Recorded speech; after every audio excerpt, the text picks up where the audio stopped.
West Texas wind. I've gotta make it to El Paso, back to Felina again. When I left, there were tears in her eyes. She thought that I had died. Hiding out wasn't easy to do while making my way back to you. Felina, Felina, blacker than night were her eyes. I'm gonna get there as fast as I can. Back to Felina I ride. Well, I guess I've never got over the way that she told me goodbye, holding my hand as the darkness rolled in from that deep burning pain in my side.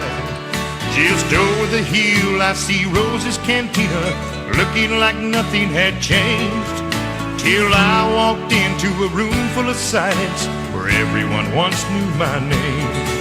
Felina, Felina, blacker than night were her eyes. I'm gonna get there as fast as I can. Back to Felina I ride.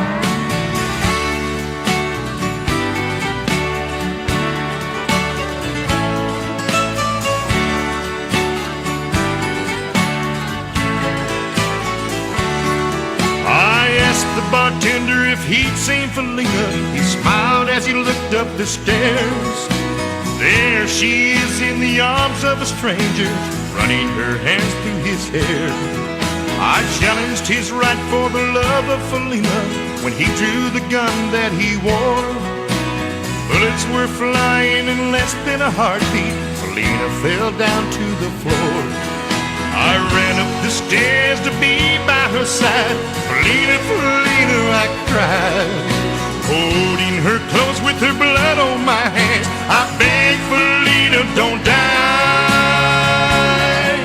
Felina, Felina, blacker than night were her eyes, cradled by two loving arms that she died for. One little kiss and Felina, goodbye.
Good evening, everybody, and welcome to NCS TV, Nashville Country Stars. We are live from Nashville with our special guest tonight, Joy Collins.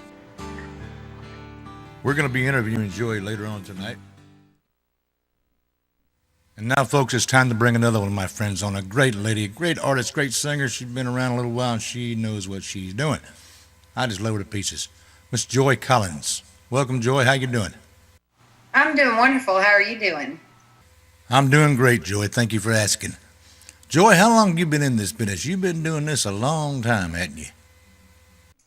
I have been doing this a long time. Actually, I've been doing different aspects of the music business a long time. I started singing whenever I was little. My dad was a gospel music singer in quartets for several years. And I started singing at church and things like that. But then whenever he was stationed at Fort Campbell, I started working at Opryland Theme Park in Nashville and really got into country music and decided I wanted to be a country music artist.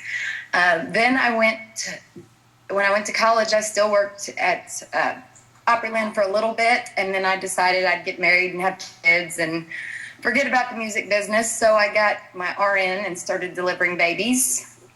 And then went through a divorce while I was married. The last few years of my marriage, I started running the writers' nights in Nashville at different music venues and met a lot of writers. I had been writing since I was about 14, 15, what I thought were great songs at the time. And, you know, when you look back, you're like, oh my gosh, I can't believe I thought that was great. But over the years, I've kind of honed that craft to the best that I can and continue to work on that every day as well. But the singing, about a year ago, whenever I got sober, it's actually been 16 months ago, I decided I was going to go ahead and start seeing vocal coach Renee Grant Williams, who is awesome. She's worked with everybody from Faith and Tim and Garth and Christina Aguilera, you name it. And she kind of coached me into, she was more of therapy for me. I had a lot of experience with singing and was very into technique and very detail oriented when it came to phrasing and different things like that. But she really just gave me a lot of confidence to pursue a career in music and singing professionally. So with my husband by my side and supporting me over the past year, we've put together a CD, which is now on iTunes and CD Baby. And it's called It Ain't Just Music, with 10 songs as my debut CD. And we've already got 7 done for the second CD. But I've been singing for a long, long time. I love it. It's my favorite thing. Joy, you mentioned a while ago when you stopped drinking. You've been through a lot of hard times in your life, and you've learned a lot of lessons, and you've been able to overcome them. I think it might help a lot of people if maybe you told them your side of the story a little bit and told them what helped you. Well, I am a recovering alcoholic. Alcoholism runs in all sides of my family, but my grandfather, paternal grandfather, died at the age of 25 of cirrhosis. He was a bootlegger from Kentucky on the Embry side of my family. But my dad had never had the gene. It didn't get him. But going through the things that I have in my life when it came to divorce, not that I've had the worst life. I've been very, very blessed with wonderful parents and siblings, and I've had lots of great things happen in my life. But myself, I've battled with alcoholism and have went through rehab at Cumberland Heights in Nashville. And then I actually went to an AA meeting and quit drinking on my own for about 5 months and fell back in, just going through a divorce and trying to deal with the feelings and couldn't. So that was like my coping skill. That's as far as I could go to get away from what was going on in my life. And then it's been 16 months I've been sober. And this time I just decided, it wasn't working, and I wanted to do whatever I needed to do to stop. And thank God, by His grace, I don't have the desire to drink at all anymore. I don't know how.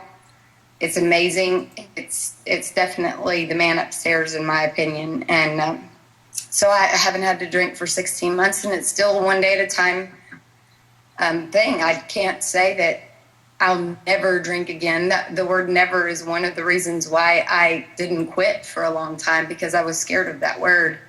Now I just every day wake up and thank God I'm sober and pray that I'll be able to get through the day without having a drink, and go to bed and thank Him for getting me through that day without having to have a drink. I've used music as a form of therapy through that too. The song that's on my debut CD, It Ain't Just Music, the song is called Bourbon, and it explains my story.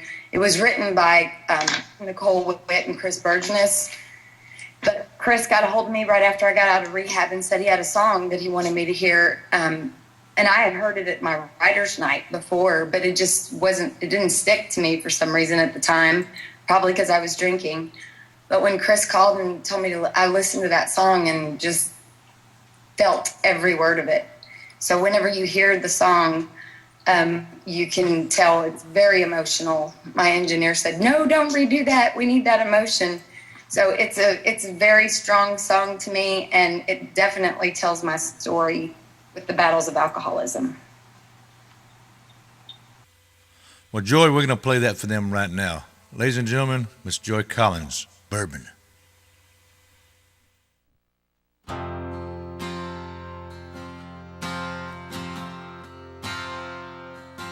I could blame it on the whiskey or on you for being gone.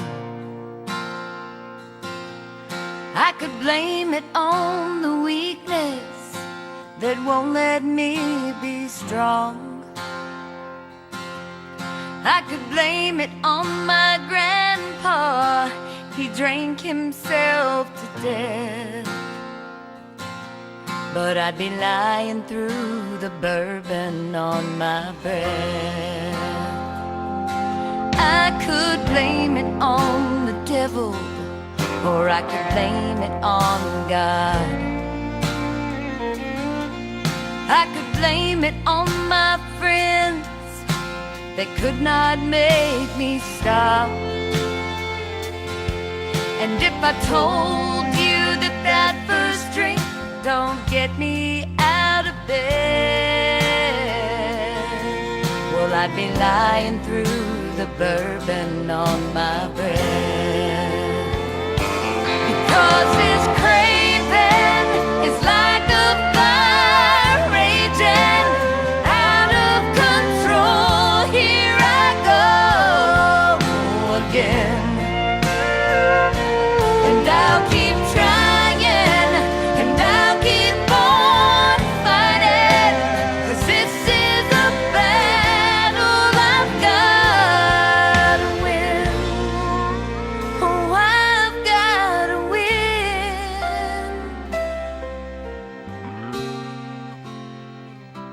Wish I could say I have the heart. Wish I could say I found the strength to take the last drop of courage I have and pour it down the sink. Wish I could say it was easy taking that first step, but I'd be lying through the bourbon on my breath. Because this craving is like a fire raging out of control. Here I go again, and I'll keep trying, and I'll keep on fighting, 'cause this is a battle I've gotta win. Oh, I've gotta win.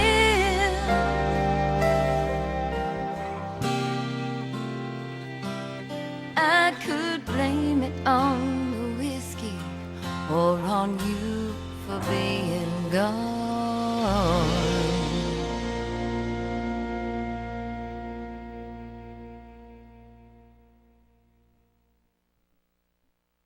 Joy, that's an amazing song. I really like that song, and it's from your heart, I can tell. So when you write from your heart, and you feel things your way, I'm sure, as I do and many other artists and singers and songwriters do. Tell everybody your side of that. As far as writing goes, I'm not the type of writer to.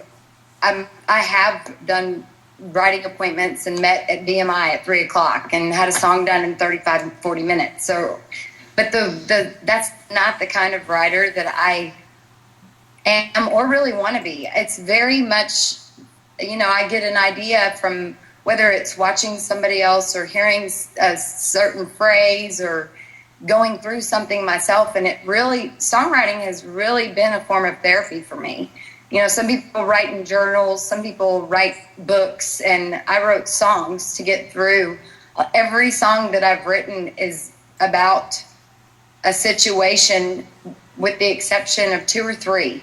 But you can still fit them into situations. Whenever somebody would come up with an idea, I've always had this huge imagination, and I know a lot of artists, songwriters do.